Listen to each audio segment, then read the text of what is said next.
तो आज हम पढ़ेंगे बिरसा मुंडा मूवमेंट।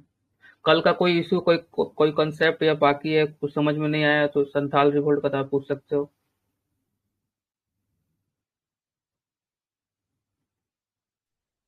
ऑल चलिए, क्लियर सर। ठीक है जी। तो बिरसा मुंडा मूवमेंट शुरू करते हैं। तो बीपीएससी ने एक संथाल रिवोल्ट और एक सिलेबस में दे रखा है बिरसा मुंडा रिवोल्ट। इसके अलावा भी बहुत सारे रिवोल्ट हैं जो छोटे मोटे हैं, वो उसको एक बार ध्यान देना है। लेकिन ये दो रिवोल्ट जो भी है, संथाल रिवोल्ट और ब्रिटिश क्या बोलते हैं बिरसा मुंडा मूवमेंट, उसे आपको अच्छे से पढ़ के जाना है, क्योंकि दोनों में से एक क्वेश्चन तो जरूर रहेगा किसी में न किसी में। और आजकल तो दोनों भी मिल सकते हैं, क्योंकि कोई एक 7 या 8 मार्क्स में बिरसा मुंडा पूछ सकता है, तो 38 मार्क्स में संथाल पूछ सकता है। तो इंटरचेंज करके दोनों में पूछे जाते हैं, लेकिन पहले एक ही पूछे जाते थे। तो स्टार्ट करते हैं इसका इंट्रोडक्शन की। आप इंट्रोडक्शन क्या लिखोगे? तो इंट्रोडक्शन स्क्रीन दिखाई दे रही है ना आपको सही से सभी को? Yes sir. तो इंट्रोडक्शन सिंपल है, क्या लिखा हुआ है मैं एक बार पढ़ देता हूँ कि Birsa Munda was a prominent tribal freedom fighter and folk hero in the late 19th century in India, and he was born in 1875 in the छोटा नागपुर प्लेटू रीजन। छोटा नागपुर प्लेटू रीजन आप लोगों ने ज्योग्राफी में पढ़ा होगा। झारखंड के रीजन को क्या बोला जाता है? छोटा नागपुर प्लेटू। जो यस सर। हाँ, और बिरसा मुंडा का आपने गांव भी पढ़ा होगा। अगर मेंशन करना चाहते हो, उल्हतू, कुछ ऐसा गांव का नाम है जो रांची के आसपास खूंटी एरिया में। तो आप उसे मेंशन करना चाहो, या ये प्रीलिम्स के लिए इम्पोर्टेंट है। उल ही तो ऐसा कुछ करके नाम है।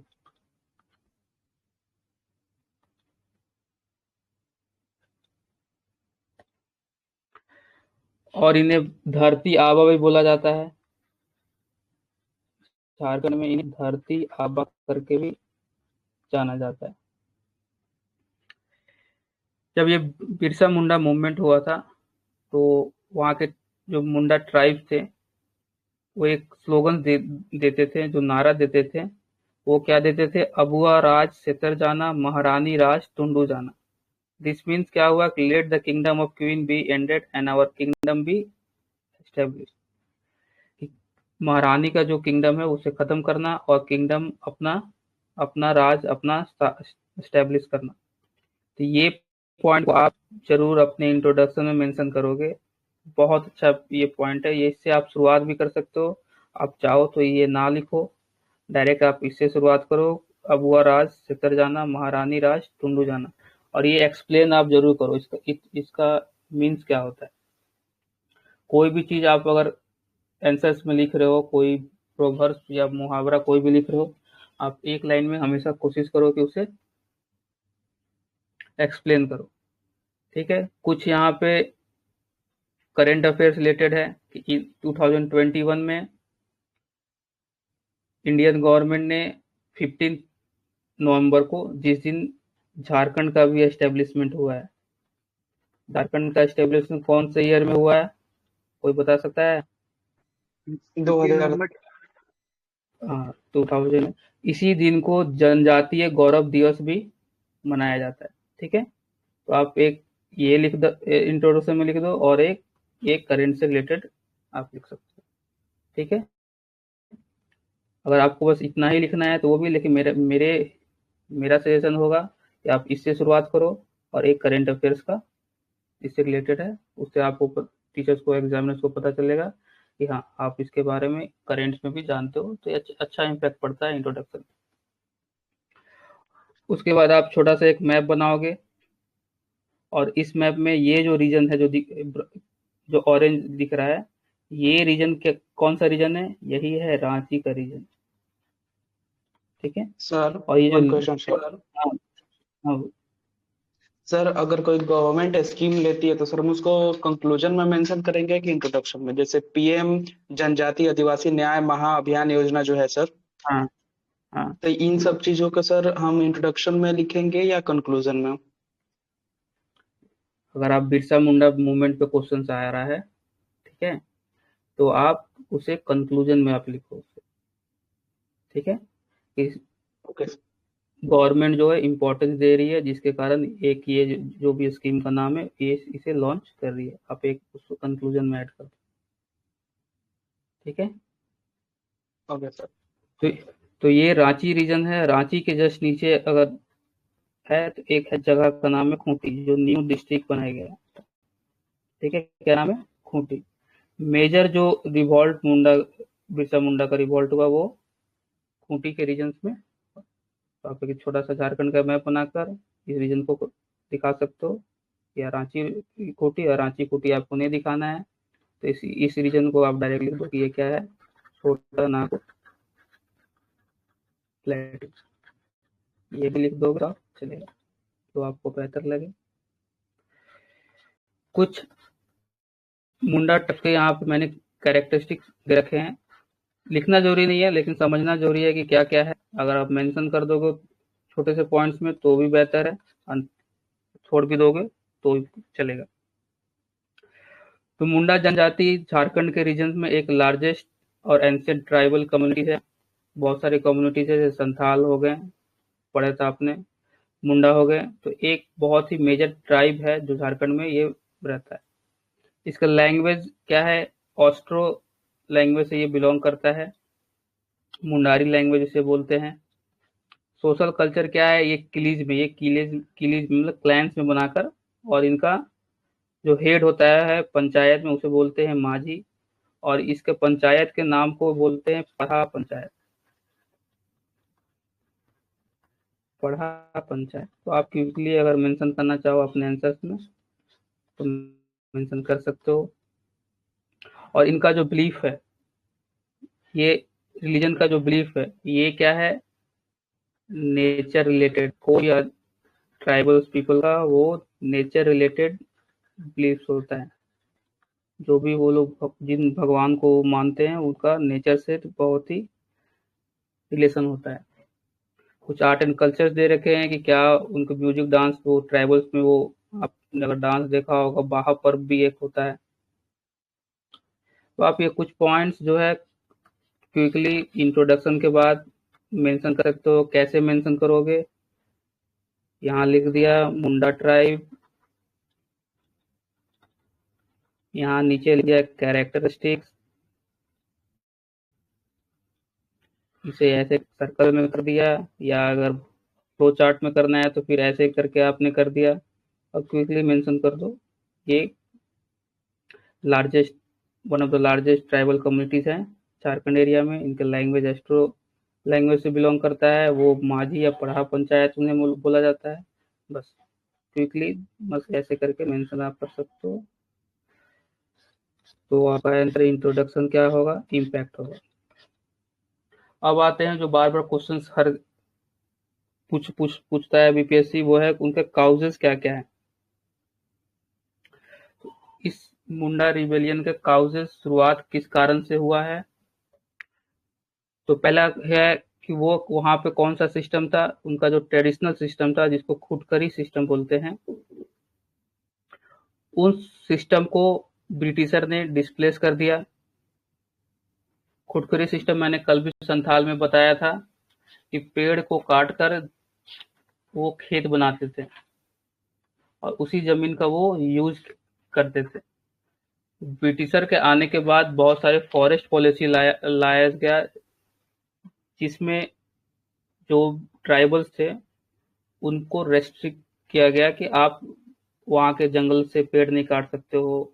कुछ जो यूज पत्ते वगैरह आपको कुछ भी ले जाने हैं या जलाने के लिए कुछ ले जाने हैं तो आपको ब्रिटिश ऑफिसर से परमिशन लेना पड़ता था। तो ये जो उनका जो सिस्टम था उस पे ब्रिटिश आने के बाद वो सिस्टम डिस्प्लेस किया गया, जिसके कारण एक नाराजगी, एक गुस्सा ब्रिटिशर के खिलाफ और ब्रिटिशर को साथ देने वाले दिकूस के खिलाफ और जमींदार के खिलाफ भी था। यहाँ तक समझ में आया आप सभी को? Yes sir. तो काउजेस ऑफ रिबेलियन कैसे लिखोगे? काउजेस ऑफ रिबेलियन लिख दिया आपने, under heading destruction of traditional system लिख दिया, ठीक है। और इतना नहीं लिखना है। आंसर राइटिंग में क्या करना है, बस डिस्ट्रक्शन ऑफ ट्रेडिशनल सिस्टम लिख के क्विकली इसके सब हेडिंग्स में क्या लिख दिए, खुदकरी सिस्टम। खुदकरी सिस्टम क्या हो गया, वो सिस्टम ऐसे लिख दिए, और इसको क्या कर दिया, इसको आप लिख दो बस डिस्प्लेस बाय ब्रिटिश, ऐसे करके लिखना, बस ज्यादा कुछ नहीं।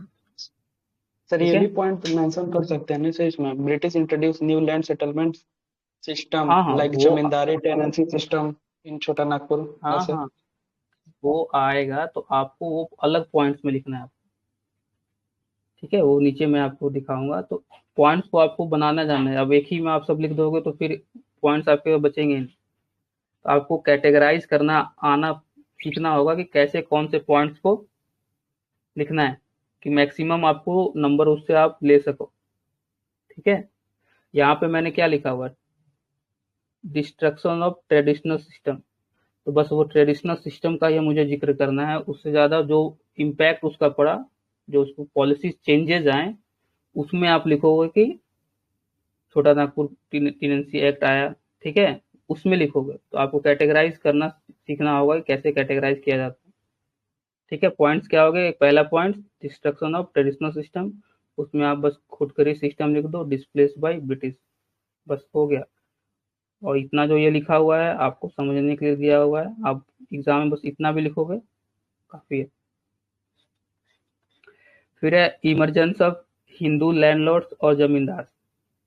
आपने अगर पढ़ा होगा बिरसा मुंडा का, अगर लाइफ पढ़ा होगा, जीवनी उनका पढ़ा होगा, तो वो शुरू में क्या हो गए थे, क्रिश्चियनिटी में वो कन्वर्ट हो गए थे। और उसके बाद उस एरिया में बहुत सारे जो हिंदू लैंडलॉर्ड्स थे वो इन्फ्लक्स हुए। ठीक है, जिसे दीकूज बोला जाने लगा। और वो क्या करने लगे, मनी लेंडिंग करने लगे, और जिसके कारण वो वहाँ के जो मुंडा ट्राइब्स थे उसका एक्सप्लॉइटेशन होने लगा। ठीक है, तो एक रीजन ये हो गया, पहला डिस्ट्रक्शन ऑफ ट्रेडिशनल सिस्टम, दूसरा emergence of Hindu landlords and जमींदार, जो है आप डायरेक्ट लिख सकते हो एग्जाम में। फिर tax and fees fees impose by landlord, वही सेम पॉइंट है, दोनों एक ही है, लेकिन दोनों मैंने अलग अलग करके लिखा है। आप दोनों में से एक चाहे लिखो या दोनों लिखो, आप ज़्यादा वेरिएशन दिखाना चाहते हो आंसर्स में तो आप ऐसे करके बहुत सारे पॉइंट्स, मतलब कुछ एक पॉइंट जानते हो उसको अलग अलग तरीके से लिखना है, पॉइंट्स के नंबर बढ़ाना है आपको कि 2 पॉइंट 3 पॉइंट, इसी को चाहे तो आप सभी पॉइंट्स को आप चाहो तो ये सब मिलाकर एक पॉइंट में ले सकते हो, ये डिस्ट्रक्शन ऑफ ट्रेडिशनल ये सब मिलाकर एक पॉइंट में भी हो सकता है।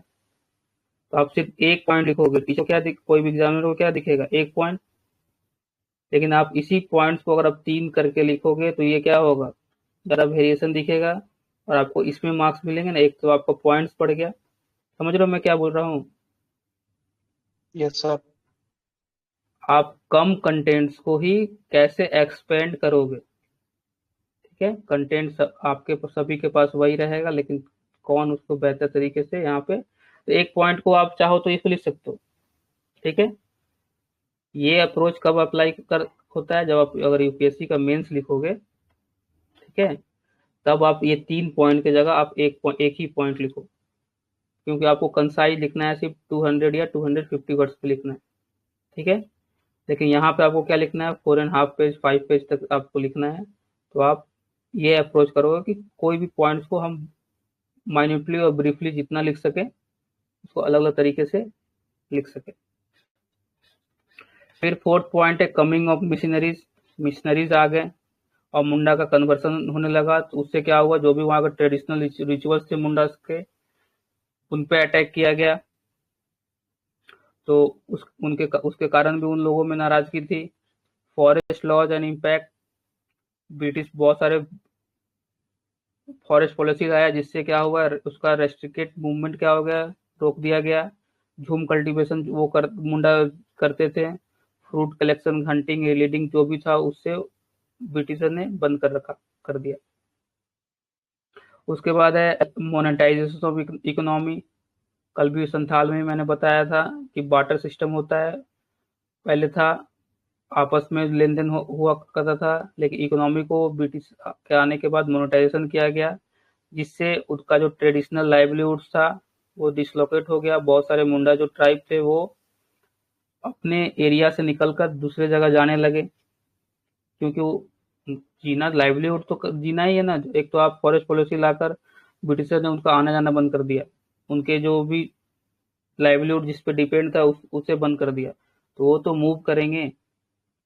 तो उनके कारण उनके नाराजगी उसके कारण भी थी, और यही धीरे धीरे ये सब काउजेज जो है मिलकर एट लास्ट जब बिरसा मुंडा ने आवाज उठाया, तो ये सभी ट्राइब्स मिलकर ब्रिटिश के खिलाफ रिवोल्ट कर दी। ठीक है, एक कारण था फेमाइन, जो 1896-97 में भी आया। बंगाल रीजन में आप पढ़े होंगे, बहुत सारे भयंकर आया था फेमाइन। तो ये सब क्या हो गए कारण हो गए, क्या क्या कारण हो गए? Destruction of traditional system, emergence of Hindu landlords और zamindar, coming of missionaries, forest laws, monetisation of economy, dikus and Britisher formed an alliance, और फेमाइन। तो काउजेज में आप इतना पॉइंट लिख दोगे, कितना, 1 1 2 3 4 5 6 7 8, ये 8 पॉइंट्स में आप कोई भी 5 पॉइंट्स जरूर लिखो, किसी की हेडिंग में 5 पॉइंट्स लिखो, और उस एक पॉइंट में आप सब हेडिंग दे सकते हो अपने मुताबिक, जितना सब हेडिंग बनाओगे वो सही लगता है। एक एक हेडिंग ये हो गया, तो उसके अंदर कुछ कुछ सब हेडिंग डालोगे तो और अच्छा आंसर दिखता है। काउजेस तक मैं होप करता हूँ कि सबका क्लियर होगा। Yes sir. और कोई काउजेस आपके भी अगर मन में आ रहे हैं कि ये भी हो सकता है, तो आप बता सकते हैं। लेकिन इतना तो एनफ काउजेस है, क्योंकि हमें तो 5 ही मतलब लिखना है, उससे ज़्यादा आप लिख सकते हो लेकिन कोई फायदा नहीं होता है, एक ही 5 लिखो वो सही है। और बार बार काउजेस ही पूछेगा कि काउजेस क्या है। अब जो मुंडा रिवॉल्ट है उसे 3 फेजेस में बांटा गया है। ठीक है, पहला फेज क्या है? 1890 टू 1894, जब बिरसा मुंडा का मतलब जो अर्ली फेज है, चाइल्डहुड फेज है, उसके बाद। तो बिरसा मुंडा का जन्म हुआ था, यहाँ लिखा हुआ है 1875 को हुआ। और बिरसा मुंडा का जो रिवॉल्ट था वो पहले क्या था? रिवाइवलिस्ट मूवमेंट था। क्या था? अगर वर्ड जानते हो, रिवाइवलिस्ट का मूवमेंट सुना है कभी? रिवाइवलिस्ट मूवमेंट या reform movement, yes sir. Socio religious movement में आपने पढ़ा होगा, आर्य समाज। गुलाम मूवमेंट भी बोला जाता है। हाँ, नहीं, वो मूवमेंट उसका अलग नाम है। रिवाइवलिस्ट मूवमेंट होता है कि समाज को सुधारने का जो मूवमेंट होता है, उसे बोलते हैं रिवाइवलिस्ट मूवमेंट। जैसे आपने पढ़ा होगा दयानंद एंग्लो वैदिक जो आर्य समाज, ये क्या था? Revivalist movement. राजा राम मोहन राय, हाँ, राजा राम मोहन राय के ये समय और तो वो सब समाज के अंदर जो कुरीतियां है उससे सुधारने का, उसे बोलते हैं रिवाइवलिस्ट मूवमेंट। तो शुरुआत का जो फेज था वो क्या था? मुंडे ट्राइब्स में जो कुरीतियां थी या जो भी है, तो उससे सुधारने का ये था। पहले रिवॉल्ट नहीं हुआ, पहले ब्रिटिशर या लैंडलॉर्ड्स के खिलाफ इन्होंने रिवॉल्ट नहीं किया, पहले एक रिवाइवलिस्ट मूवमेंट हुआ जिसमें प्यूरिफाई किया गया। यहाँ अपने मैंने लिख रखा है, देखो कि वो शुरू से ही क्या हो गया कि वो पहले क्रिश्चियन में कन्वर्ट हो गए। ठीक है, पहले हो गए, लेकिन बाद में उन्हें समझ में आया कि ये जो क्या हो रहा है, मिशनरीज आकर मुंडे ट्राइब्स को ये एक्सप्लॉयट कर रहे हैं, वो क्रिश्चियनिटी में कन्वर्ट कर रहे हैं अपने फायदे के लिए। ठीक है, लेकिन एक जो टीचर उनको मिले जिसका नाम है आनंद पांडे, ये रिलीजियस टीचर थे जो बिरसा मुंडा के टीचर थे, और उन्होंने क्या अपनाया फिर? वैष्णविज्म, विष्णु भगवान का जो बोलते हैं वैष्णविज्म, वो अपनाया। और उसके बाद मुंडा कम्युनिटी का प्यूरिफाई करने का उन्होंने सोचा। तो उन्होंने क्या बोला कि ये अल्कोहल वगैरह जो भी हमारे ट्राइब्स में यूज है वो सब बंद किया जाए, एनिमल सेक्रीफाइस जो किया जाता है वो सब बंद किया जाए। तो आप यहाँ देख रहे हो क्या, ये समाज को सुधारने का ये है, इसलिए इसे क्या बोलते हैं? फेज 1 में क्या हो रहा है, रिवाइवलिस्ट मूवमेंट हो रहा है। वो बता रहे अपने ट्राइब्स को कि कैसे आप सही, मतलब जो भी गलतियां है या जो भी कुरीतियां है फेज क्या बोलते हैं उनके ट्राइब्स में, उसको सुधार सके। इसलिए मैंने यहाँ लिखा है, he emphasise inner purification through ethical and spiritual growth and promoted the belief in the oneness of God, particularly Singh Bonga. Singh Bonga जो थे वो बोला पहाड़ों को, देवता को, उनको वो बोला जाता था, और नेचर से रिलेटेड करके वो दिखाया बिरसा मुंडा ने कि कैसे आप अपने आप को सुधार सकते हो। नेचर से जितना करीब जाओगे एक समाज को आप सुधार सकते हो, उस अप्रोच को इन्होंने अपनाया। तो क्वेश्चन हो सकता है कि पूछ सकता है कि what are the different phases of Birsa Munda revolt. नहीं भी पूछे, आपको काउजेज या सिग्निफिकेंस या इम्पैक्ट भी पूछे, तो आपको क्या करना है, बस फेजेस लिख देना है। Phases of Birsa Munda revolt, phase 1 लिख दिए आप, फेज 2 लिख दिया आपने, और फेज 3 लिख दिया आप। और इसके अंदर लिखा है फेज 1 जो है रिवाइवलिस्ट मूवमेंट था। रिवाइवलिस्ट अगर वर्ड याद नहीं होता है तो आप लिख दो प्यूरिफिकेशन ऑफ सोसाइटी था, प्यूरिफिकेशन ऑफ सोसाइटी था।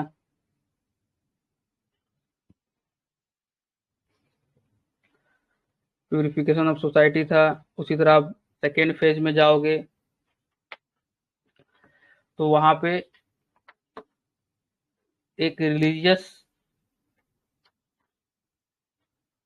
नेचर दिखाया। वहां से बिरसा मुंडा ने बोला कि आपने टैक्स देना बंद करना है, ठीक है। जो भी सिंबल्स थे, बिरसा मुंडा क्या बोलते हैं, सिंबल्स थे कॉलोनियल पावर के, उसे अटैक करना जारी किया। तो फिर आप हो गए 1890 और 1894 तक हुआ, ठीक है। 1895 और 97 से क्या शुरुआत हो रहा है, इस फेज में 3 प्राइमरी ऑब्जेक्टिव्स थे। ये आप दिख रहा है कि नहीं आप सभी को, ऐसे दिख रहा है।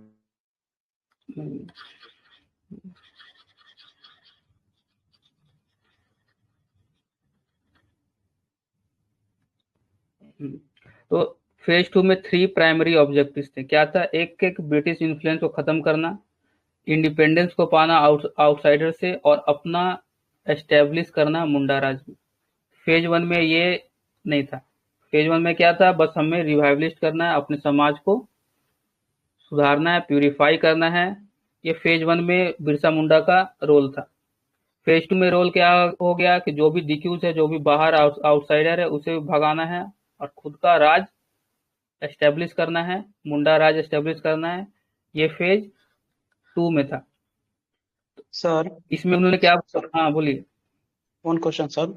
सर एक टर्म आता है सर बिरसैत करके, सर फेज 1 में, उसका मतलब क्या होता है? क्या जी, बिरसायत? जी।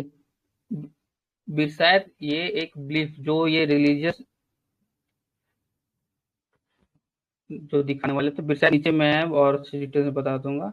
तो वो उनके फॉलोअर को, जो बिरसा मुंडा के जो जो रिलीजियस कल्चर वो डेवलप कर रहे थे, रिचुअल्स डेवलप कर रहे थे, उनके फॉलोअर को बोलते हैं बिरसायत बोलते हैं, ठीक है। मैंने नीचे अभी आऊंगा फिर रिचुअल्स में, वहां पे मैं अच्छे से और बता दूंगा, ठीक है।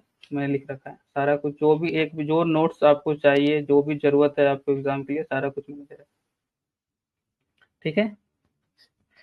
ओके तो सर। सेकेंड फेज में क्या है, इन्होंने आउटसाइडर को भगाना इनका प्राइम ऑब्जेक्टिव था, और मुंडा राज को एस्टेब्लिश करना। तो आप इसको लिखोगे कैसे, फेज 2 दिया आपने, और यहाँ पे फेज 2 के अंदर क्या, नीचे क्या लिख दिया, ऑब्जेक्टिव्स, ऑब्जेक्टिव्स लिख दिया। ऑब्जेक्टिव्स क्या है, एस्टेब्लिशिंग मुंडा राज, एस्टेब्लिशिंग मुंडा राज, ठीक है। और इंडिपेंडेंस या गेनिंग इंडिपेंडेंस फ्रॉम आउटसाइडर, बस हो गया। ये फेज 2 में से दिखा दिया। और फेज 3 में, लास्ट फेज में क्या था, लास्ट फेज में क्या हुआ, इस फेज में सेकेंड फेज में ही बिरसा मुंडा को अरेस्ट कर दिया गया, क्योंकि वो क्या कर रहे थे, ब्रिटिश अथॉरिटी से रेजिस्टेंस करने के लिए बोल रहे थे कि आप रेंट नहीं पे करो, टैक्स नहीं पे करो, जिसके कारण बिरसा मुंडा को अगस्त 1895 में क्या कर दिया गया, अरेस्ट कर दिया गया। अगस्त 1895 में अरेस्ट कर दिया गया, और फिर 1898 में बिरसा मुंडा फिर जेल से छूटकर आए। जब जेल से छूटकर आए तब ये जो थर्ड फेज है स्टार्ट हुआ, और इसमें एग्रेसिव रोल अपनाया बिरसा मुंडा ने। गुरिल्ला वारफेयर भी लड़ा, बहुत सारे छापामार युद्ध भी उन्होंने स्टार्ट किया, लेकिन ये ज़्यादा दिन तक चला नहीं। बिरसा मुंडा को at last deputy commissioner street field जो थे उस मूवमेंट को कुछ कुचल दिया, और फरवरी 3 1900 को उनको फिर से रीअरेस्ट कर दिया गया, और वो जेल में ही रह के जून 30 1900 को वो डिसेंट्री की वजह से, या बहुत सारा जगह हैजा भी लिखा रहता है, हैजा की वजह से भी उनका देहांत हो गया। ठीक है, लेकिन डिसेंट्री आप लिखोगे, बहुत सारे बुक्स में मैंने पढ़ा रखा है तो हैजा भी लिखा है, लेकिन डिसेंट्री आप इतना याद, अगर कंफ्यूजन है कोई डिजीज में कि कौन से डिजीज से उनकी मृत्यु हुई, तो आप बस वहां पे लिख दो सकम टू डिजीज, क्योंकि कोई क्लियर नहीं है तो सिर्फ यहाँ आप लिख दो, सिर्फ डिजीज भी लिख सकते हो जाएगा। ठीक है, किसी चीज में कंफ्यूजन हो तो इसको इससे अच्छा है कि वो चीज लिखा ही ना जाए और सिर्फ डिजीज लिख के छोड़ दिया जाए। तो फेजेस आपको समझ में आ गए, डिफरेंट फेजेस क्या थे, कैसे आप मेंशन करोगे अपने आंसर में। जब भी कोई पूछे, जब भी कैसा भी कोई आंसर आया, तो आप अगर डायरेक्ट यही पूछ दिया कि explain the different phases of Birsa Munda revolt, तो आप ये पूरा डिटेल्स में लिखोगे। और नहीं पूछा, बस काउजेज या कुछ और पूछा है उसके रिलेटेड, तो आप सिर्फ क्विकली बस एक छोटे से डायग्राम में मेंशन कर दोगे कि ये डिफरेंट फेजेस में बिरसा मुंडा की रिवॉल्ट थे। ठीक है, साथ साथ आपको आंसर राइटिंग कैसे करना है वो भी मैं बताते चल रहा हूँ, कि वही इंपॉर्टेंट है। कंटेंट तो आप कोई बुक से भी उठा लोगे, और बहुत सारे मार्केट में बहुत सारे नोट्स भी हैं। इतने डिटेल्स नोट्स तो मैंने नहीं देखा है, बहुत मेहनत लगती है बनाने में। तो यहाँ तक आप सबको क्लियर है? Yes sir. Yes sir. ठीक है, अब आगे है सिग्निफिकेंस क्या है बिरसा मुंडा रिवोल्ट का। तो वही सिग्निफिकेंस है जो संथाल रिवोल्ट में आपने पढ़ रखा है। ठीक है, सेम चीज को आप क्या कर सकते हो, यहाँ पे लिख सकते हो जो संथाल में लिखा है, लेकिन आप बस यहाँ पे अगर कल्चरल रिवाइवल आइडेंटिटी वहां भी है, रेजिस्टेंस अगेंस्ट कॉलोनियल ऑपरेशन वहां भी है, स्ट्रगल फॉर इंडिजिनियस राइट वहां भी है, इंस्पिरेशन फॉर सोशल रिफॉर्म वहां भी है, और सिंबल ऑफ रेजिस्टेंस लीडरशिप वहां भी है। ठीक है, सेम पॉइंट है। कोई भी रिवॉल्ट का, ट्राइबल रिवॉल्ट का हो, यही होगा, कल्चरल रिवाइवल मांग के लिए वो लड़ेंगे। आज भी अगर कोई ट्राइब अगर लड़ता है अपने हक के लिए सरकार से, तो उनका मांग क्या होता है कि वो कल्चरल रिवाइवल चाहते हैं। ठीक है, तो यहाँ भी वही चीज है। तो बस आपको कल्चरल रिवाइवल आइडेंटिटी लिखना है, उसके बाद बिरसा मुंडा के बारे में कुछ लिख देना है कि कैसे वो कल्चरल आइडेंटिटी मांग कर रहे थे। सेम चीज आपको संथाल में लिख देना है कि सीधो कानो कैसे डिमांड कर रहे थे। तो सारे पॉइंट्स लगभग सेम है, सेम क्या पूरे सेम है। आप अगर जो ये जो कीवर्ड्स लिखे हुए हैं, आप दोनों रिवॉल्ट में लिख सकते हो। लिख सकते हो या नहीं, आपको लग रहा है कि वो सही है कि लिख सकते हो कि नहीं, बताओ? सेम है, सेम है। सेम है कोई भी रिवॉल्ट में, तो आप एक ही बार एक सिग्निफिकेंस पढ़ो और उसे हर जगह आप यूज कर सकते हो एक ही चीज को। हाँ, बस अभी नाम चेंज करना, उसके बाद आप एक जो डेफिनेशन दोगे, यहाँ जैसे बिरसा मुंडा है तो संथाल है, तो वहाँ पे संथाल मूवमेंट बस लिख देना है, लेकिन बाकी सब सेम रहेगा, बस नाम चेंज हो, बाकी सब सेम। आपको मार्क्स उठाना है, ना कि कुछ इतना पीएचडी करके दिखाना है कि नहीं। आप कैसे मार्क्स उठा सकते हो, कितना बेहतर मार्क्स उठा सकते हो, तो यही करना है। एक सिग्निफिकेंस को अच्छे से याद कर लो और दोनों जगह ठीक है। अब देखो सिग्निफिकेंस और इम्पैक्ट, इम्पैक्ट भी वही सेम रहेगा जो संथाल में था, कल्चरल रिवोल्यूशन फिर, ठीक है।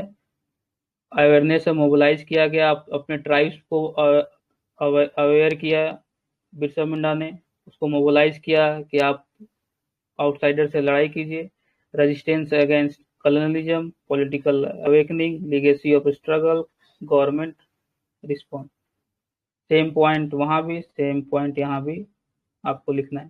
तो एक बार अच्छे से जो भी आपको लगे 4-5 पॉइंट अच्छे से तुम तैयार कीजिए, उसको बार बार पढ़िए, उसको इतने अच्छे से बना लीजिए, क्योंकि एक ही है, लिखना है तो क्यों ना अच्छे से एक बार बनाकर अच्छे से याद कर ले, बार बार उसे इतना बार लिख ले कि आपको दोबारा फिर पढ़ने का कभी, कोई भी रिवॉल्ट आगे भी, कोई भी आप, इसमें तो 2 ही है, और भी जो भी रिवॉल्ट होगा, क्या चाहे यूपीएससी में हो चाहे इसमें हो, कोई भी रिवॉल्ट है, जब भी इम्पैक्ट और सिग्निफिकेंस पूछे ये कीवर्ड आप अप्लाई कर सकते हो, यही तरीका होता है। ठीक है, बहुत सारे बच्चों ने जो यूपीएससी मैंने भी कर रखी है, तो ऐसे ही आपको लिखना रहता है, हर चीज आप एक कीवर्ड रखो और उसको आपको वहां पे लिख देना है, वहीं पे लगा देना है, ऐसे ही आप आंसर राइटिंग अच्छा कर सकते हो। फिर उसमें क्या है कि creation of new sub division हुआ, बिरसा मुंडा के रिवॉल्ट के बाद 2 जिले बनाए गए थे, वो जिले कौन से थे, 1905 में बनाए गए, खूंटी गुमला। एक सब डिवीजन बनाया गया, हाँ खूंटी और गुमला। हाँ ये इनका।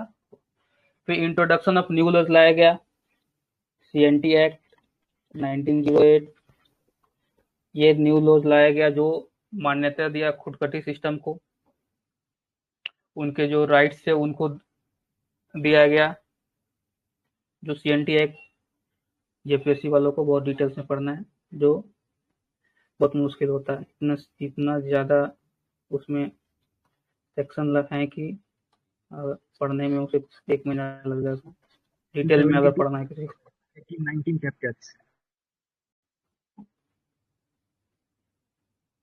फिर से रिपीट करें, क्या बोला आपने? सर 272 सेक्शंस है, 19 चैप्टर्स। हाँ बहुत सारे चैप्टर्स हैं, तो उसको स्मार्ट तरीके से अगर आप डील करना चाहो तभी डील हो पाएगा, आप रटना अगर कोई का चाहे तो नहीं कर सकता।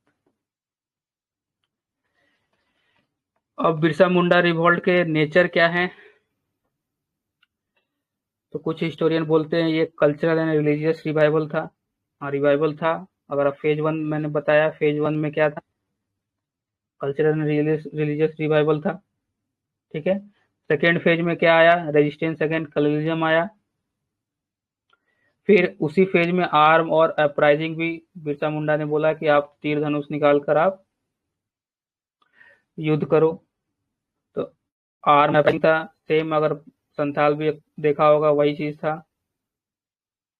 Social and economic justice, unity and solidarity, same points यहाँ भी, कल भी मैंने बोला था कोई चेंज नहीं करना है ये सब में। हाँ हिस्टोरियन के नाम पूछा है, इसके बाद मैंने दे रखे हैं हिस्टोरियन के पर्सपेक्टिव कहाँ आते हैं, एक हिस्टोरियन का आंसर में जिक्र आप जरूर करें, वन हिस्टोरियन का जिक्र जरूर करें, कोई भी एक लिख कर, भी मैंने यहाँ दे रखा है रंजीत गुहा, इन्होंने बोला कि ट्राइबल रिवलियन था वो, जो संथाल रिवलियन को भी उन्होंने बोल रखा है कि वो ट्राइबल रिवलियन ही। सुदीप्ता सेन, सुमित सरकार बहुत फेमस है, सुमित सरकार का अगर आप कोई भी कोट्स लिखते हो वो बहुत इम्पैक्टफुल है, क्योंकि जो भी टीचर हिस्ट्री के हैं या जो पढ़ाते हैं उनके बीच में सुमित सरकार का जो भी कमेंट है या कोट्स है उनको अच्छे से मानते हैं सभी उनको, वो क्योंकि उनके ही बुक्स को अधिक सभी पढ़ रखे हैं, तो उनका ही नॉलेज गेन करके तो चेक करेंगे या कोई भी चेक करेगा तो उनको लगेगा कहाँ ये तो मैं जानता हूँ। ठीक है, सुमित सरकार का आप कोशिश करें, सुमित सरकार का ही लिखें, बाकी आप लोगों की मर्जी, जो भी लिख सकते हो तभी सही होगा। के एस सिंह का है, सिर्फ एक ही लिखना है एग्जाम में, सिर्फ वन हिस्टोरियन, तो उससे ज्यादा का नहीं लिखना है, एक ही कहीं भी आप जिक्र करें या आंसर राइटिंग करना है तो कुछ आपको कैसे करना है मैं बताता हूँ। जैसे आपको कहीं पे सपोर्ट करना है, ठीक है, तो आप हिस्टोरियन का नाम लेकर सपोर्ट कर सकते हो कि ट्राइबल मूवमेंट था, तो आप कहीं भी आंसर में कैसे लिखोगे कि रंजीत गुहा, ठीक है, emphasise Birsa Munda revolt as a form of tribal rebellion, ठीक है। और आप सिंपल ऐसे लिखोगे अगर कि Birsa Munda was a tribal rebellion, ठीक है, और लिखोगे Ranjit Guha emphasise Birsa Munda revolt as a form of tribal rebellion, impact आपका ये देकर जाएगा। बस एक हिस्टोरियन का नाम ऐड करने से वो क्या होगा, इम्पैक्टफुल आंसर आपको दिखेगा और ये मार्क्स में आपको कन्वर्ट होते हुए दिखेगा जब आप ऐसे आंसर लिखोगे। फिर वैसा ही मैंने कुछ बुक्स के नाम दे रखे हैं, books on Birsa Munda revolt, कुछ कुछ बुक्स थे, जैसे रंजीत गुहा ने लिखा था रिबेल अगेंस्ट द ब्रिटिश। अगर आप लिखोगे कि Ranjit Guha books rebel against the British rule state that this rebellion was tribal in tribal in nature, तो ऐसे अगर आप यूज करोगे इस बुक्स का नाम या कोई ऑथर का नाम, तो जो लाइन आप लिखोगे वो अगर एग्जामिनर पढ़ता है तो उसे अच्छा इम्पैक्ट पड़ेगा और आपको कुछ ना कुछ वो मार्क्स उसके देकर ही जाएगा, कहीं ना कहीं आपको हाफ मार्क्स 1 मार्क्स ऐड करके ही जाएगा। तो कुछ कुछ कल मैंने दे रखा है, कुछ कुछ rebel against the British Ranjit Guha ने लिखा, British Munda and his movement K S. Singh ने लिखा, संताल रिबेलियन सी.एच. फुलर ने लिखा, और उन्होंने क्या क्या बोल रखा है वो भी मैंने नोट्स में दे रखा है।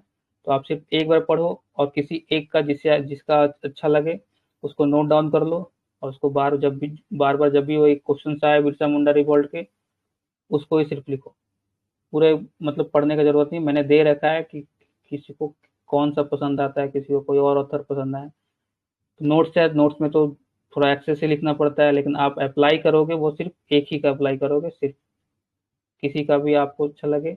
कैसे संथाल रिबेलियन है, यहाँ पे सी.एच. फुलर ने लिखा है, वो ट्राइबल रेजिस्टेंस मूवमेंट के बारे में लिखा है, तो बुक का जिक्र करोगे तो आंसर सही लगेगा। फिर उसके लिमिटेशन क्या थे, इस रिवॉल्ट के लिमिटेशन क्या होंगे कि ऑर्गेनाइजेशनल स्ट्रक्चर, कोई चीज ऑर्गेनाइज नहीं होगा तभी वो फेल होगा, संथाल रिबेलियन में मैंने बोला था। लीडरशिप क्या थे, फ्रेगमेंटेड रहते हैं, सोशियो इकोनॉमिक डिस्पैरिटीज रहेगा, lack of external support, limited access to resource और काउंटर एजेंसी टैक्टिक्स। ठीक है, इसी में आप जोड़ सकते हो लैक ऑफ वेपन्स था, ठीक है, और जो ब्रिटिश का एडवांस वेपन्स यूज करते थे। तो ये लिमिटेशन का हो गया। लिमिटेशन में आप और बस 2 पॉइंट्स लिखो लिमिटेशन में, ज़्यादा लो 2 या 3 पॉइंट, क्योंकि ये ज़्यादा इंपॉर्टेंट नहीं है, कोई कुछ एग्जाम में पूछा 2 या 3 पॉइंट जो आपको बेहतर लगे वो लिखना।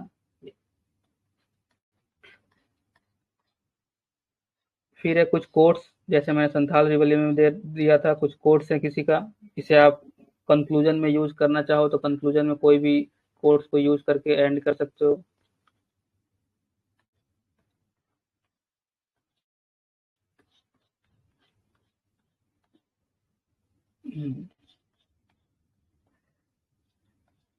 अच्छा, इसमें ये रिलीजियस नेचर नहीं दे रखा है, ठीक, बता देता हूँ रिलीजियस ने क्या था उसका, और मैं एक्स्ट्रा फिर नोट्स ऐड कर दूंगा कि क्या।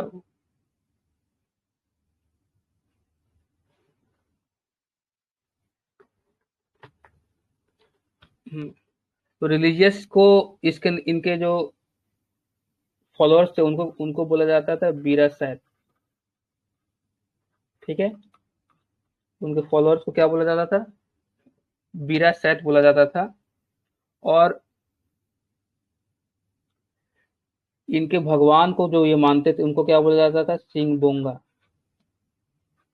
सिंह बोंगा। बिरसा मुंडा क्या कर रहे थे कि कुछ एलिमेंट क्रिश्चियनिटी का भी अपने जो रिलीजन डेवलप करना चाहता था, तो उसमें कुछ क्रिश्चियन जो एलिमेंट थे वो बीरासैत के फॉलोअर्स को मतलब ब्लेंड कर रहे थे, क्रिश्चियनिटी और हिंदू का ये अपने विरासत में क्या कर रहे थे, क्रिश्चियनिटी का और हिंदुइज्म का ब्लेंड था ये, मतलब मिक्स था, कुछ बिलीफ क्रिश्चियंस के ले रखे थे और कुछ हिंदू के बिलीफ ले रखे थे।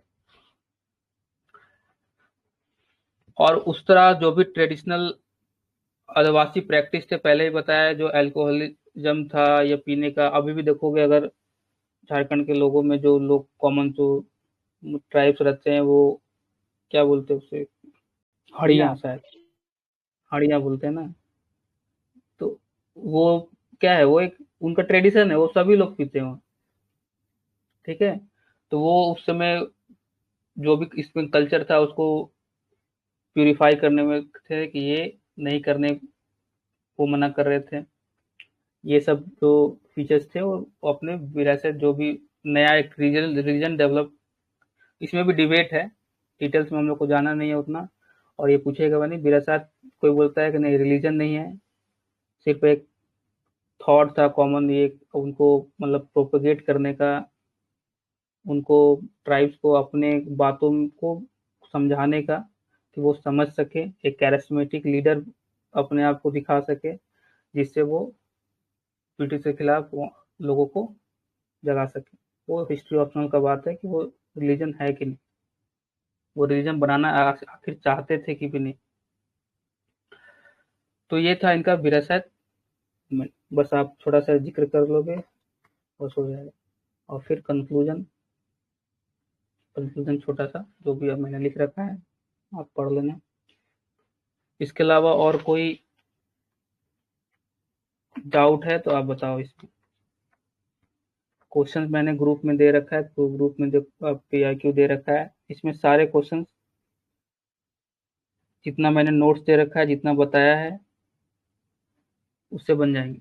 Explain the characteristics of Birsa movement, आप लिख सकते हो। Underlying object of the Birsa movement was internal purification, तो मैंने बताया जो फेज 1 में हुआ था, and desire to remove the alien government, जो फेज 2 और फेज 3 में था।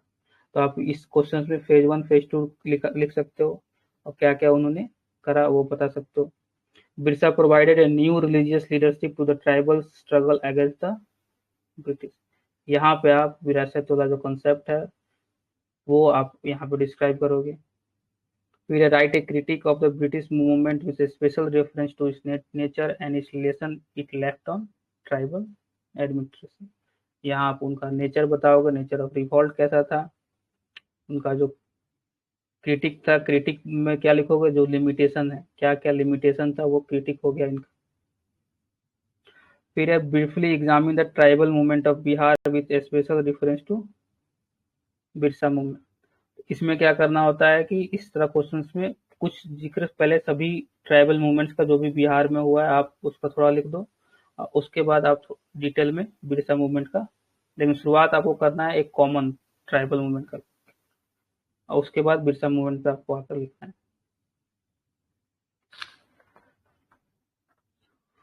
होप सभी क्लियर हो गया है, कुछ है तो आप बताओ। Yes sir. और तो आप लोग अभी यूपीएससी का तैयारी कर रहे हो, यूपीएससी के लिए? Yes sir. अच्छी बात है। इससे पहले आप लोगों ने दे रखा है बीपीएससी का एग्जाम? नहीं सर, नहीं दिया। ये आप लोगों का नो फर्स्ट सर। अटेम्प्ट होगा? जी सर। अच्छा, प्रीलिम्स की तैयारी कैसी है आप लोगों की? Sir prelims history history geography और सर पॉलिटी ये सब तो कंप्लीट है, थोड़ा सा भी साइंस कर रहा हूँ और करंट अफेयर्स, बाकी बिहार साइंस स्पेशल भी कैसे ऑलमोस्ट कंप्लीट है। साइंस कैसे कर रहे हो? सर वही एनसीईआरटी कर रहा हूँ। एनसीईआरटी, जनरल साइंस, लूसेंट और घटना चक्र हाँ, इसके लिए। एनसीईआरटी इम्पोर्टेंट है, एनसीईआरटी आप करोगे। एनसीईआरटी पढ़ने का तरीका, बस बहुत सारे बच्चे पढ़ जाते हैं, लेकिन वो पढ़ने का तरीका अपनाना पड़ेगा जिससे वो, क्योंकि सारे क्वेश्चन एनसीईआरटी से ही है। करंट को छोड़ के जितने भी क्वेश्चन हैं 68 या 69 का जो भी आप देख लो, वो एनसीईआरटी में ही मिलेंगे। यस सर, और मैंने प्रीलिम्स, देखा था क्योंकि क्लास हाँ, क्लास 6 से भी बहुत सारे क्वेश्चंस पूछे थे। तो तो प्रीलिम्स को इजी भी नहीं लेना है, ठीक है, क्योंकि उसका नेचर बहुत सारा ज़्यादा चेंज हो रहा है, कंपटीशन बहुत ज़्यादा हो रहा है। तो और रेडी रहना है, जो भी जैसा भी है रेडी, प्रीलिम्स के रेडी। प्रीलिम्स के लिए आप जून के बाद या मिड जून से या जुलाई का फर्स्ट वीक से आप जुलाई अगस्त सितंबर 3 महीने कोशिश करो कि जितना हो सके उसमें ही आप बिजी रहो, उसमें ही मॉक टेस्ट हो, जो भी टेस्ट चल रहे हैं वो दो आप। टेस्ट इंपॉर्टेंट है, एमसीक्यू जितना लगाओगे आप उससे कंसेप्ट क्लियर करोगे, कंफ्यूजन का दूर होगा। ये सर हम लोग तो जैसे टेलीग्राम पे आता है सर, यहाँ पे यूपीएससी का प्रीवियस ईयर वाला, या यू बहुत सारे प्रीवियस ईयर में देना। पहले आप बीपीएससी का पीवाईक्यू पूरा सॉल्व कर लो। सॉल्व करने का मतलब ये नहीं कि बस उसके एक आंसर्स को देखो, 4 ऑप्शन जो रहते हैं उसके डिटेल्स भी जानो कि वो चारों ऑप्शंस के डिटेल्स क्या हैं, उनके बारे में जानो। एक एक ऑप्शन क्या है पीवाईक्यू में, मतलब पीवाईक्यू मतलब बहुत आपको करना है, एक बात तो अच्छे से बिल्कुल कर लो। कुछ पॉइंट्स 4 ऑप्शन दे रखे, उसमें एक सही है, लेकिन 3 ऑप्शन जो है उनके बारे में जानकारी देख लो उन क्या है क्या नहीं। ऐसे आपको पीवाईक्यू सॉल्व करना है। और फिर उस टॉपिक पे देखो कि टॉपिक वाइज ही करो। उस टॉपिक में देखो फिर कि यूपीएससी में क्या कैसा क्वेश्चन पूछ रखा है, कुछ उसके रिलेटेड क्या कॉन्सेप्ट यूपीएससी में पूछ रखा है, ठीक है, क्योंकि थोड़ा सा अब मूव क्या हो रहा है, वो यूपीएससी की तरफ बीपीएससी मूव कर रहा है। तो उसके जो नेचर पहले जो क्वेश्चंस आए हुए हैं उससे अडॉप्ट करने की कोशिश कर रहा है, तो उसके क्वेश्चंस देख लो। टॉपिक वाइज ही करो। टॉपिक वाइज बहुत सारे बुक मिलते हैं यूपीएससी बीपीएससी के भी, या घटना चक्र में भी दे रखा है। लेकिन घटना चक्र में जो 4 ऑप्शंस है सभी का डिटेल्स नहीं दे रखा है, बस एक ऑप्शन का जो सही रहता है उसका देता है। लेकिन आपको चारों ऑप्शन को देखना है, तभी कॉम्प्रिहेंसिव प्रीलिम्स की तैयारी होगी।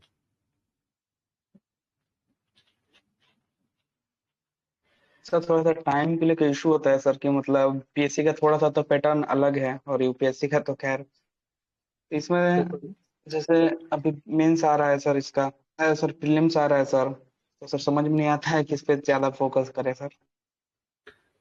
देखो मेरी 24 घंटे आपके पास भी हैं और 24 घंटे मेरे पास भी हैं, और जो टॉप कर रहे हैं, जो रैंक ला रहे हैं, उन्हें उनके पास भी 24 घंटे हैं, और हमारे देश के जो भी बड़े लोग हैं, पीएम एक्टर या कुछ भी हो, उनके पास भी वही है।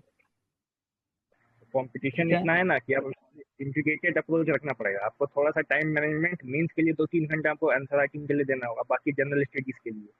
तो अगर तो इंटीग्रेटेड तैयारी होगा वो ना तो फिर सभी का अप्रोच अलग होता है, ठीक है। तो उससे पहले आपको हमेशा पहले कभी भी ना प्रॉब्लम के बारे में सोचो ही नहीं, ठीक है। अगर आपके पास आज बाइक है, आप सोचोगे मेरे पास कार नहीं है। कार है तो बोलोगे मेरे पास कार में अच्छा वैरायटी का ही नहीं है। ये माइंडसेट आप हमेशा बना रहेगा, अगर आप सोचोगे सिर्फ वो वैसा तो। लेकिन आप सोचोगे कि मेरे पास 6 घंटे ही बच रहे हैं, कुछ काम हो, जो भी आप अगर जॉब कोई कर रहा है या कुछ भी कर रहा है, 4 घंटे, उस 4 घंटे को कैसे मैं मैक्सिमम यूटिलाइज करूं, कैसे, क्योंकि सभी के पास वही है। आपको अंदर से वो पॉजिटिव जो बोलते हैं बार बार सुनते होगे कि पॉजिटिव माइंडसेट, पॉजिटिव माइंडसेट होता क्या है कि आप प्रॉब्लम को देखो ही नहीं कि प्रॉब्लम क्या है, हमेशा सोचो कि कैसे वो होगा, सॉल्यूशन की तरफ खोजो। क्योंकि प्रॉब्लम एक गरीब बच्चे के पास भी वही है, मिडिल क्लास के पास वही है, और जो बड़े लोग एक्टर्स मान ले जो वो हैं, उनका भी अलग ही प्रॉब्लम है वो भी। अगर लेकिन आप सोचोगे सिर्फ तो प्रॉब्लम तो कभी कोई भी हो उनके साथ प्रॉब्लम रहेगा। तो टाइम मैनेजमेंट आपको सिर्फ टाइम देख के, वो घड़ी देख के नहीं आता, वो आपको मोटिवेशन अंदर से आएगा। तो आपको टाइम वो ज़्यादा लगने लगेगा, 24 घंटा ही ज़्यादा लगने लगेगा। तो वो अपने आप में लाना है, वो कोई और क्रिएट आपके अंदर नहीं कर सकता जब तक आपके अंदर खुद का जुनून या खुद का मोटिवेशन ना हो करने का। कोई फिर कोई नहीं ला नहीं सकता। वो है टाइम, या आप कभी फिर आप जिंदगी में ठोकर खाओगे तो पता चलेगा, जब रियलाइज होगा, हो सकता है कि लेट हो जाए। तो जितना जल्दी आप ला पाओगे, वही आपको लगातार 6 से 8 घंटे 10 घंटे बैठा सकता है कि आप पढ़ो। वही आपको बता सकता है किस स्मार्ट स्ट्रेटेजी से जाना है, हम किस तरह करूँ कि मेंस भी हो जाए, प्रीलिम्स भी हो जाए और कुछ अलग तैयारी कर रहे हैं वो भी हो जाए। तो आपको अंदर खुद ही खोजना होगा, क्योंकि सबका अलग प्रॉब्लम है, सब अलग सिचुएशन से गुजरते हैं, सबका अलग अलग है। तो वो आपको खुद ही ये होगा, कोई बता ही सकता है, गाइड कर सकता है बस। होप आपने सर समझा। बोलिए। सर उस दिन मेंटरशिप प्रोग्राम जो आप पहले दिन लिए थे सर, उसमें मैं था। तो सर मैंने कुछ हम्म। क्वेश्चंस पूछे थे प्रीलिम्स के रिगार्डिंग करंट अफेयर से। हाँ। जैसे जैसे आपने बताया था कि सर मतलब एसपीडी से अभी काम नहीं चलेगा, ठीक है। नहीं। हम लोग तो यहाँ तो है रहते हैं, तो सर हम बस विजन ही पढ़ते हैं मतलब यूपीएससी के लिए। कहाँ बट पे रहते हो? अगर मैं सर यहीं रहता हूँ दिल्ली में, शादीपुर में सर। दिल्ली में तो सभी बुक्स मिलते हैं। हाँ मैं बुक्स की नहीं मैं बोल रहा हूँ, मतलब मैं जो करंट अभी जैसे मेरा अटेम्प्ट 2025 वाला है, क्योंकि अभी एज मेरी कम है। हम्म। तो अभी बस तो ऐसे ही कैजुअल न्यूज। आपको अगर इस साल आपको देना है या नहीं देना है? सर मुझे इस साल बीपीएससी देना है। बीपीएससी देना है ना? और यस। नेक्स्ट ईयर आपको यूपीएससी देना है कि यही ईयर देना है? नहीं यूपीएससी देना है सर। हाँ, देना है ना। तो आप यूपीएससी दे रहे हो तो आप विजन तो पढ़ो ही। ठीक है। Yes sir. और एक बार ये एग्जाम पार हो जाता है, यूपीएससी आप दे दिया आपने, तो आप फिर एक, अगर न्यूज़पेपर आप डेली पढ़ ही रहोगे, यस सर। हाँ, तब कोई प्रॉब्लम नहीं है। उसके बाद किसी एक का मैगजीन उठा लो, परफेक्शन का या किसी का भी, और उससे आप यही कर सकते हो लास्ट है, क्योंकि अभी तो आप यूपीएससी में ही हो, उसके बाद टाइम आपके पास नहीं रहेगा। तो आप किसी सर मैगजीन का एक ही मैगजीन उठाओ और उसी को मल्टीपल रिवाइज आप जितना कर सको कर लो, हो जाए। वही मतलब मेरे कुछ फ्रेंड्स है सर सिलेक्टेड अभी बीपीएससी में इस बार सर। हम्म। एक हम्म। 110 रैंक आया था सर, मैंने उनसे भी बात किया था, तो उन्होंने भी बोला हम्म। कि मतलब कि जैसे मेंस के लिए तो विजन परफेक्ट है, अगर इंटरनेशनल रिलेशन के लिए और साइंस या टेक के लिए। हम्म। हाँ, बिल्कुल बट है। प्रीलिम्स में कहीं ना कहीं सर अभी भी फैक्चुअल मतलब ऐसे पूछता ही है, तो उसके लिए स्पीडी सही रहेगा। और मतलब जैसे आपने बताया कि परफेक्शन फिर पढ़ लेना, तो उसको कम्प्लीमेंट उससे कर दूंगा परफेक्शन भी। तो आपने 69 का पेपर देखा है, स्पीडी से क्या? ये सब देख तो स्पीडी से कुछ आया है? मतलब हम तो सर इस बार करंट मतलब करंट अफेयर में थोड़ा ज्यादा डीपली पढ़ना होगा। एक मैगजीन और सप्लीमेंट स्पीडी से वन लाइनर के लिए रिवीजन के लिए स्पीडी सही है। बाकी हम लोग को हाँ, थोड़ा और डिटेल में पढ़ना पड़ेगा। स्पीडी को आप सिर्फ वन सोर्स नहीं बना सकते। स्पीडी आप एक बार गो थ्रू कर दिया कि जो भी 4 ऑप्शन होंगे उसमें एक ऑप्शन कहीं भी कुछ दे रखा है, तो आप उसको पकड़ पकड़ में आ जाएगा। ठीक है। लेकिन विदाउट कंसेप्ट या आप सिर्फ स्पीडी पे रहोगे, मुझे तो नहीं लगता है कि होगा, जैसा क्वेश्चन पैटर्न पूछ रहे हैं।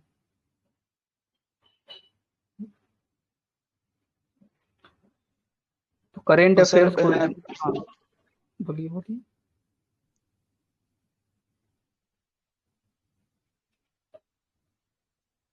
बोलिए, क्या पूछ रहे थे? नहीं सर आप बोल रहे थे, बताइए मैं फिर पूछता हूँ। करेंट अफेयर्स है, मेजर पार्ट है करंट अफेयर। ठीक है। लेकिन जिस तरह क्वेश्चंस आप पूछ रहे हैं, तो आपको स्टैटिक जो है उस पर ज़्यादा फोकस भी रखना है। एट लास्ट टाइम मैंने कैंडिडेट्स को देखा है कि वो 3 महीने सिर्फ करंट अफेयर्स ही पढ़ रहे हैं। ठीक है। तो ये नहीं कि आपको मतलब 60-70% टाइम जो है आप करंट अफेयर्स में लगाओ, ऐसा नहीं है। स्टैटिक पे ज़्यादा लगाना है और उसको सप्लीमेंट 30% या 20% जो टाइम है आप करंट अफेयर्स पे करो। क्योंकि अभी जो क्वेश्चन आ रहे हैं देख रहे हो कि सारे जो ऑप्शंस हैं उसमें स्टैटिक भी रहता है। और एलिमिनेशन मेथड अपनाओ, अगर आपने किया होगा यूपीएससी में, तो अब रहा नहीं है एलिमिनेशन, तो जो लगे आपको। लेकिन स्पीडी नहीं यार, स्पीडी मैं नहीं बोलता हूँ। अब स्पीडी कोई ना, मैं पढ़ाता हूँ किसी बच्चों को या रिकमेंड करता हूँ, एक बार आप अगर बस बस उस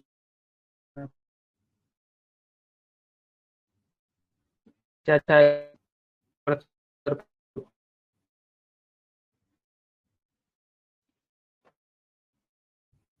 बोलो आप क्या।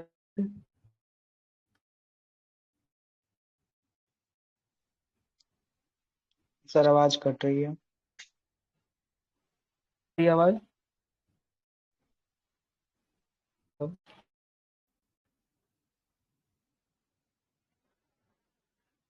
हेलो। यस सर, आ वही रही है। आप आ रही तो क्या पूछ रहे थे आप, पूछो उसके बाद एंड करते हैं।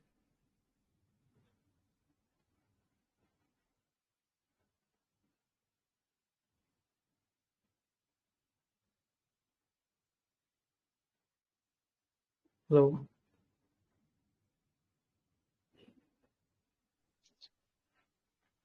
आवाज आ सर रही है। बिहार स्पेशल के लिए, सर हेलो सर।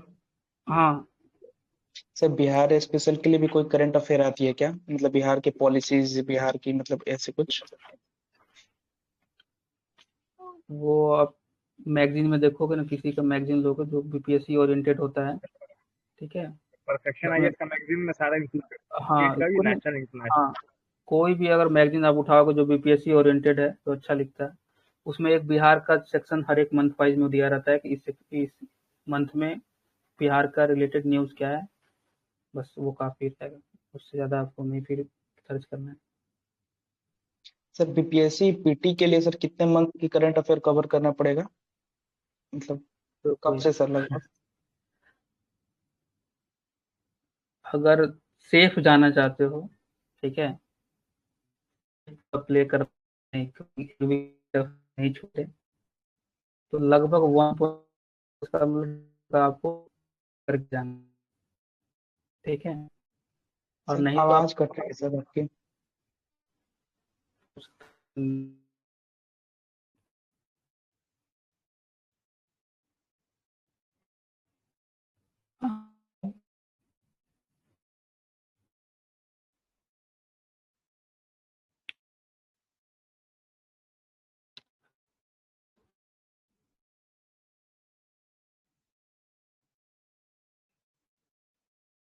तो